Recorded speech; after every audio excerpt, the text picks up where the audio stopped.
Oi, pessoal, tudo bem? Meu nome é Lívia, sou uma das professoras aqui da Aliança Jardins. Meu nome é Shane Coelho, eu também sou uma das professoras aqui da Aliança Jardins. A gente vai falar com vocês hoje sobre um assunto especial. A gente vai falar sobre o Dia das Mães. E hoje eu estou no domínio desse microfone porque eu sou mãe, eu tenho um filho que está próximo de completar os seus 2 aninhos de idade. E a professora Lívia, professora dos Kids, né? E eu vou fazer algumas perguntas para ela. Eu, como mãe, gostaria de saber. E ela vai responder como alguém que está cuidando do filho do outro, entende? Então, ó, a primeira pergunta é: como você se sente? Qual que é o seu ponto de vista, a percepção que você tem quando chega uma criança dentro da academia? Eu vou falar especificamente sobre os Baby Eagles, que são as criancinhas a partir de 3 anos de idade, né? E eu quero que você fale de você estar recebendo uma criança que está se preparando para começar a ter uma percepção, uma personalidade, desenvolver tudo que ela tem dentro dela mesma.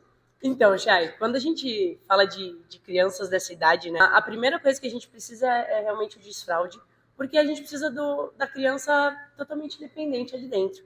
Quando chega uma criança nova, a gente sempre tem que ter o contato com a mãe, com os familiares, para que também tenha entendimento da nossa função ali dentro. A gente está preparado para receber a criança, sempre com muito cuidado, com muita cautela, né, porque a gente sabe que é uma criança pequena. Então, esse contato com a mãe de primeira instância, assim, é muito importante para entender também sobre o nosso trabalho. Quando a criança chega, às vezes chega um pouco receosa, então a gente sempre tenta lidar com uma didática mais tranquila, com bastante brincadeira. Além de deixar as mães tranquilas, de falar, ó, seu filho está protegido, ele vai aprender coisas boas, princípios, virtudes aqui dentro. A gente sempre tenta trazer algo bom para as crianças também, que eles tenham vontade de ficar aqui com a gente, que eles tenham confiança na gente. A primeira coisa que a gente trabalha nessa situação de Baby Eagle é essa, trazer a criança feliz, mostrar que não é algo pesado, que eles vão ficar tristes ou tensos aqui dentro. Então, essa é a primeira situação que a gente tenta mostrar, tanto para as crianças quanto para as mães. Uma outra questão que eu tenho aqui a gente sabe que os pais acabam tendo uma exigência que às vezes é um pouco desnecessária, porque eles também não entendem isso.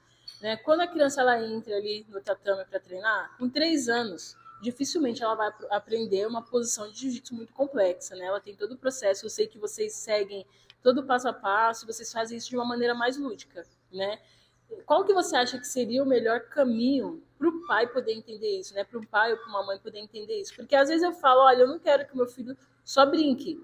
Só que às vezes ele está aprendendo jiu-jitsu e eu acho que é só uma brincadeira, né? Como que a gente poderia equilibrar esse meio termo entre esse pensamento dos pais com o aprendizado da criança? Então, eu acho que essa situação é realmente contar para os pais o que a gente está fazendo.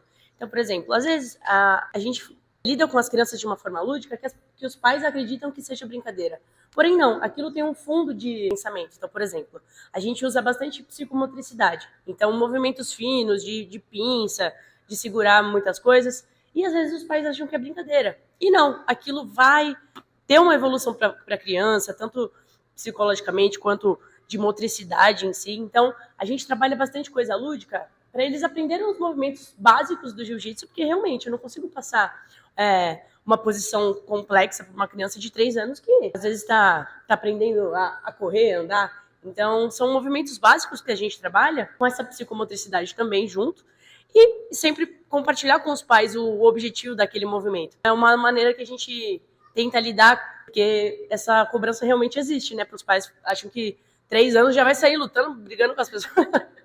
Mas não é assim. Então a gente tenta sempre passar o nosso objetivo daqueles movimentos e a maneira de como a gente lida com os pais também. A última pergunta, para a gente poder encerrar. A gente tem experiência com mães que não treinam. O que você acha que você poderia dizer para elas para ter essa parceria? Porque a melhor coisa, gente, no mundo que a gente poderia ter é ter uma atividade em comum com o nosso filho. Porque a gente vai poder entender tudo que ele sente, né? Só que ele num pico de evolução das emoções e a gente naquele ponto que eu tenho que abaixar todas as minhas emoções para poder entender aquilo. Então é ele subindo e a gente descendo, a gente se colocando no ponto mais humilde para poder entender, né? O que você diria para elas poderem treinar algo junto com seus filhos, especificamente o jiu-jitsu aqui com a gente? Eu acredito que a melhor forma de fazer algo é treinando. Então, além de convidar todas as mães, né, eu acredito que ter um esporte, uma tarefa para fazer junto com o filho, né, é uma situação muito legal que vocês colocam exatamente no mesmo patamar. E a gente vê quando as mães vêm treinar depois que trazem seus filhos, os filhos admirando, tipo, minha mãe minha mãe tá de kimono igual a mim, sabe? É uma sensação muito legal até de ver os pequenos felizes e admirados com a mãe de kimono. Então, acho que é treinando junto, podendo treinar junto, trazendo na mesma tarefa, né, na mesma atividade. Acho importante sempre ter um contato aí de mãe e filho, mãe e filha. Acho importante.